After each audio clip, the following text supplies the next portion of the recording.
If you are about to spend a few $100s on a wireless speaker, you want to be sure you are picking the right ecosystem from the start. Sonos has been the easy choice for years, but Denon is now offering 3 new home speakers that look very serious on paper. So before you lock yourself into one platform, it is worth asking whether these Denon Home 200, 400, and 600 speakers might actually be the better long-term investment. Let's get started.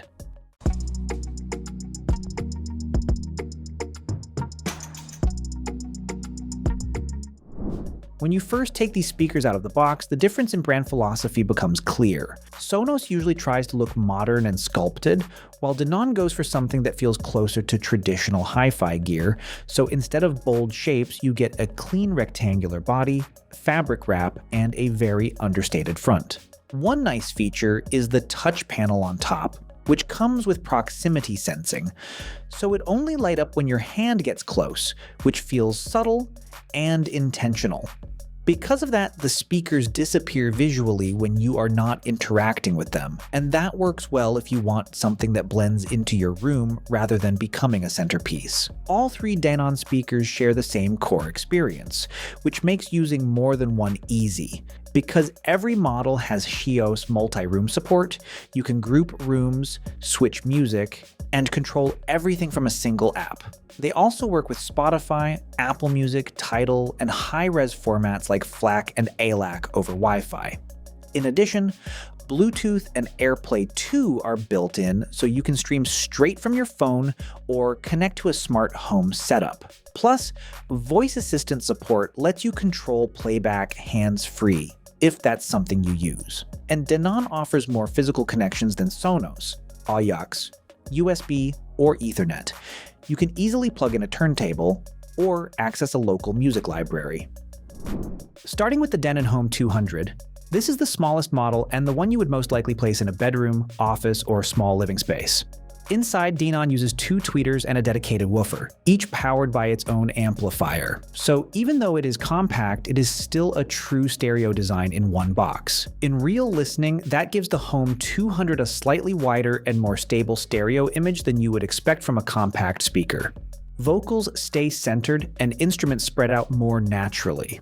Compared with the Era 100, the main difference is tuning. Sonos sounds brighter and more detailed on top, while the Denon sounds warmer and fuller through the mids. So if you listen for long hours, the Home 200 tends to feel more relaxed and less fatiguing, even though the Sonos still feels a bit sharper in detail retrieval. Moving up to the Home 400, this is where Denon starts competing directly with the Sonos Era 300 in both size and price. The Home 400 uses a larger cabinet and a more complex driver array, which allows it to produce deeper bass and better separation between instruments. Both speakers support Dolby Atmos music, but they approach it differently. Sonos uses a very directional driver layout to create a strong spatial effect, which can feel dramatic with the right content. Denon keeps a more traditional front-facing stereo presentation, and then adds height information on top, which often makes regular stereo tracks sound more natural.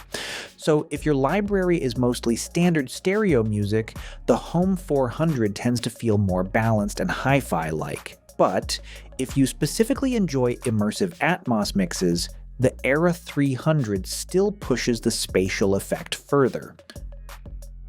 At the top, the Home 600 is designed to replace a small stereo system, and this is the one you would compare with the Sonos Five. The Denon uses a larger enclosure with multiple tweeters, mid-range drivers, and powerful woofers, each with independent amplification. Both speakers can fill a room easily, but the Denon has an advantage in versatility. It supports Dolby Atmos with dedicated height drivers, while the Sonos Five remains a traditional stereo speaker. So with compatible content, the Home 600 can create a more immersive presentation.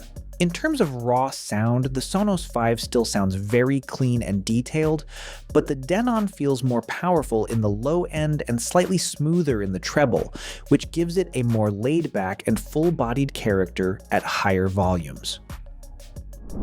If you listen to all 3 Denon speakers next to their Sonos counterparts, the difference in tuning is consistent. Denon aims for a warmer and thicker presentation, with stronger low mids and a smoother treble. That makes music feel richer and often more comfortable to listen to for long sessions. Sonos, on the other hand, leans toward a brighter and more forward sound, which helps bring out fine details and gives tracks a bit more sparkle. Some people love that clarity, while others find it slightly tiring at higher volumes. So the real difference is not just in features or driver count, it is in how each brand believes music should feel in your room. So when you look at the Denon Home 200, 400, and 600 as a full lineup, they are not just trying to copy Sonos.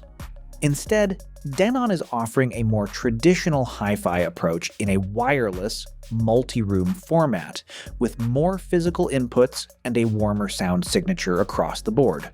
Sonos still leads in app polish and ecosystem simplicity, but Denon now gives you a serious alternative that focuses more on speaker engineering and audio character. And for you as a listener, that means you finally have two strong but very different paths in the wireless speaker world, and your choice can now be based on taste and usage rather than just which brand dominates the market. That was all. Thanks for watching. Share your thoughts in the comments. And if you found this helpful, give it a like and subscribe for more reviews and comparisons.